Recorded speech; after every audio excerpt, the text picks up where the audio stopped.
8 million metric tons of sediment are still lying in the devastated Esk Valley. As the cleanup continues, a group of scientists gathered to help the region understand how it can be better prepared for future extreme climate events. We've announced $10.8 million of funding for science to underpin both the response and the recovery, covering all sorts of things from our resilience to floods, making sure that modelling goes underway to prevent further landslide, and also LIDAR measuring of all the changes to the environment that will underpin future decisions about infrastructure building. The Research, Science and Innovation Minister, Dr. Aisha Vera, announced a $10.8 million fund for urgent scientific research to help the response and recovery. More than $5.7 million has already been allocated. I've seen New Zealand's best scientists here on the ground today, and they are building strong relationships with regional councils to make sure that their cutting-edge information is available for the people who need it. I understand the tremendous pressure that the community must be under dealing with the scale that I can now see for myself of this cleanup. This sort of science will underpin their resilience to future events and also provide data to help all New Zealanders. Engineering geologist Kerry Lees started working on the region's recovery just 2 days after the cyclone. So I've been a landslide researcher for 20 years now, and the feeling for me when I was in the helicopter was that this is like looking at a textbook. I've never seen so many landslides of different types, of different runouts in the same place. It was really surprising, and I hope I never see it again. The science team will carry on its work mapping the landslides to generate landslide prediction models. We'll be mapping all of the landslides that have occurred in this region. The next time there's a rainfall event, we'll be able to use this data to better predict where the landslides will occur and how far they'll run out. I think one of the most important things to know is that the storm is finished and a lot of the landslides have run out, but we also see that there are a lot of cracked slopes that remain on the hillsides. The danger is not over yet. It's important to keep an eye out. If you have cracking around your house, if you see cracking up on a hillside, then it's important to get in touch with your regional council. Another scientist, James Brinsington, has spent 5 weeks building 3D models of about 2,000 square kilometers of landscape in Hawke Bay and Gisborne.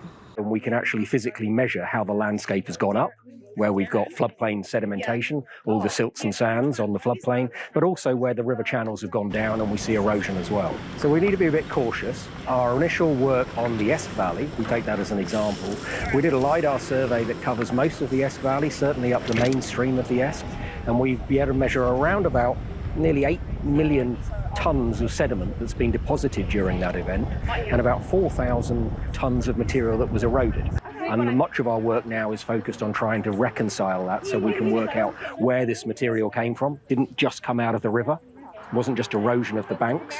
It was erosion in the headwaters, if we can call it that, from landslides and from extreme gully erosion. Scientists believe natural disasters like Cyclone Gabrielle are going to become more frequent.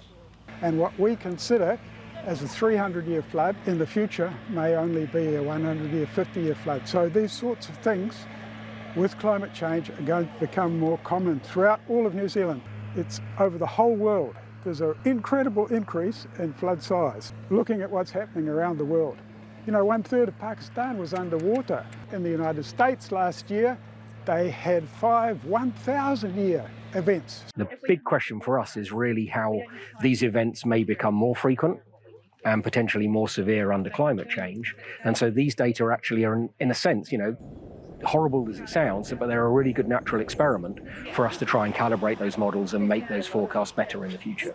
With the expected increase in extreme weather events, awareness of the risks needs to be more widespread. First of all, giving good advice as to where the threats are. Secondly, how do we make the people safer? First thing is flood warning. At least if we have warning, adequate time, we can prepare, we can evacuate people. I was looking at all the stop bank breaches here as part of the survey work, and these stop banks were really well built. They are really well engineered, It's just that the flood was so much bigger than anyone anticipated. It's a problem that needs many inputs. If you put enough money in, you put the river in a concrete channel, but this is not very nice for anyone and incredibly expensive. You have to have a trade-off between what it's going to cost and what assets you're protecting and how often it will happen. I personally wouldn't like to live on the floodplain here, but it's an individual decision. Some people are prepared to undertake risk. With a 10.8 million fund already up and running, there will be an even greater involvement from science and research institutes to support decision making. This will be a part of the puzzle for us to have good evidence to make some decisions moving forward. That would look like our long-term plan. So our long-term plan is a 10-year plan. We are just coming out of response across the region. We still have some isolated communities that have welfare needs, but they are getting smaller by the day. And as a region, we're in this transition period into recovery. The other will be reprioritising and looking at strategy in terms of those priority areas, which obviously flood protection is one of those. Also catchment management, erosion control. Japan, local focus.